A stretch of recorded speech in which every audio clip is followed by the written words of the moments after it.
Spring roll তো তোমরা অনেক খেয়েছো। আজ আমি তোমাদের সাথে শেয়ার করবো এমন এক স্প্রিং রোলের রেসিপি যেটা বানাতে কোনো রকম তেল বা ময়দা কিছুরই প্রয়োজন হবে না। তো চলো ভিডিওটা দেখতে থাকো, আর রেজাল্টটা কেমন হচ্ছে, কুড়মুড়ের কতটা হচ্ছে সেটা তো তোমরা ভিডিওর লাস্টে বুঝতে পারবে। চলো ভিডিওটা শুরু করে ফেলি। তার আগে বলি, যদি ভিডিওটা ভালো লেগে থাকে অনেক বেশি বেশি করে লাইক আর শেয়ার করে দিও, আর please please please please please subscribe করে পাশে থেকো এরকমই নিত্য নতুন রেসিপির জন্য। তো চলো আর বেশি সময় নষ্ট করবো না, শুরু করে ফেলি ভিডিও।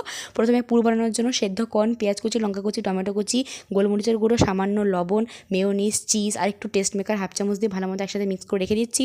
রুটি বানানোর জন্য 1 কাপ আটা, সামান্য লবণ, জল দিয়ে মেখে লেচি কেটে নিয়ে পাতলা মতো শিট বেলে নিয়ে এপিট ওপিট লাল লাল করে সেঁকে নিচ্ছি। এবার ওই শাঁখা রুটির মাঝখানে পুরটা দিয়ে ভালো মতো ফোল্ড করবো, যেরকম তোমরা ভিডিওতে দেখতে পারলে। ফোল্ডের সময় যে গ্লুটা আমি ব্যবহার করছি সেটা কিন্তু আটা আর জলের একটা মিশ্রণ। এরপরে লো টু মিডিয়াম ফ্লেমে চাটুতে এপিট ওপিট ভালো মতো সেঁকে নিয়ে উপর থেকে সামান্য একটু বাটার ছড়িয়ে আরও ভালো মতো লাল লাল করে সেঁকে নিলে তৈরি হয়ে যাবে ভেজ স্প্রিং রোল। আবার শুনে নিশ্চয়ই বুঝতে পারছো কতটা কুড়মুড়ে হয়েছে। তো একবার বাড়িতে প্লিজ বানিও আর এনজয় করো। টাটা।